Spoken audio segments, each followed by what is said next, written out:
come to Paris to build a ceiling that contains all that we ever hoped to do. We came to Paris to build a floor on which we can and must, all of us together, continue to build. And the progress that we've made, particularly with respect to INDCs, is unprecedented and encouraging, but it alone will not be enough. The targets that we've announced, taken together, will make a major dent in global emissions. They will bend the curve, but they will not hold the warming to 2 degrees Celsius, which is what scientists tell us, again, needs to happen to prevent the worst impacts, or lower than that, even if possible, the 1.5, whatever, that people, we need to go as low as we can, as many people in this hall are demanding. And that is why it is so vital that we keep an eye on our targets and ensure that they are as ambitious as possible, that we understand whether or not we're making progress, that we set up a system to review our targets and ratchet them up at regular intervals if we need to. And given the rapid pace that I just mentioned at which technology is evolving, in 5 years, the individual capacity of one nation or another could increase dramatically.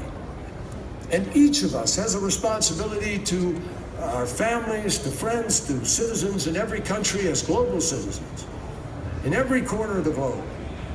We have a responsibility to the generations who will follow in our footsteps to ensure that we're not only doing all that we can, but that we are fully aware of all that we can do. And that means routinely taking stock of the progress that we're making and the opportunities that we're missing. It means reviewing and in some cases strengthening our targets to ensure that the goals are accounting for the inevitable developments in technology. It means keeping our eye on the ball long after this conference concludes, and that goes for everybody. Anybody who has contributed to the incredible momentum that we are seeing today has to continue that process. To this end, I will personally continue to convene, as I have in the margins of the UN General Assembly over the course of the last 2 years. We will continue to convene the foreign ministers in order to discuss the progress that we're making in our countries and see where we can improve our efforts. And what happens here in Paris is important, no question about that, but it's still only the preamble. We cannot forget that for a moment. We can find a way to summon the shared resolve that we need to tackle this shared threat. I'm confident of that.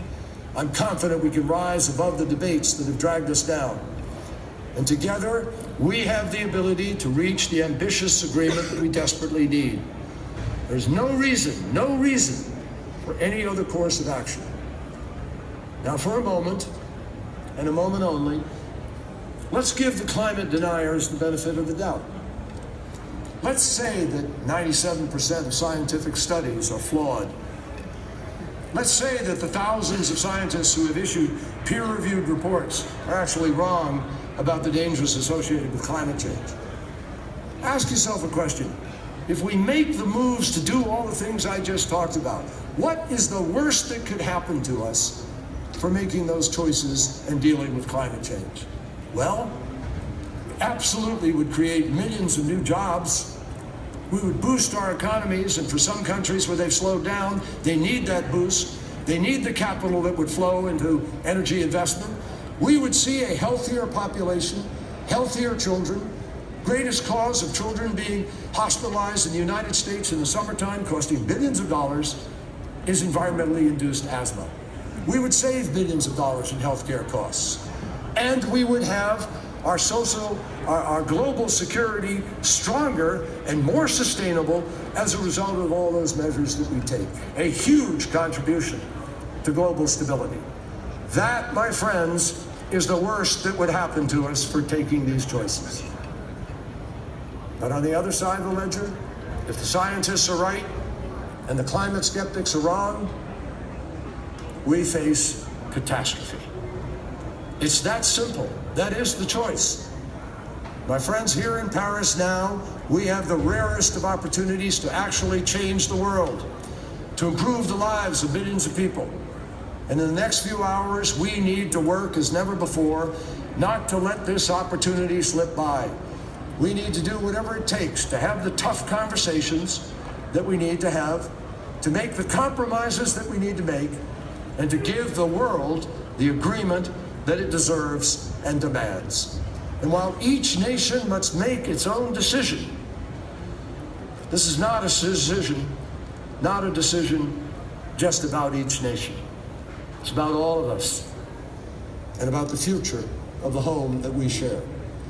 Our task is clear. Our moment is now. Let's get this job done. Thank you very much.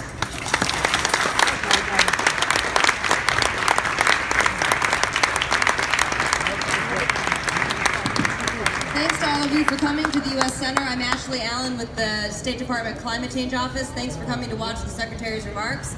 I just wanted to let you all know that at 3:45 p.m. we have a side event hosted by the Global Innovation Lab for Climate Finance on mobilizing climate investment in developing countries. That'll feature Paul Bodner, the Director of Climate and Energy at the White House.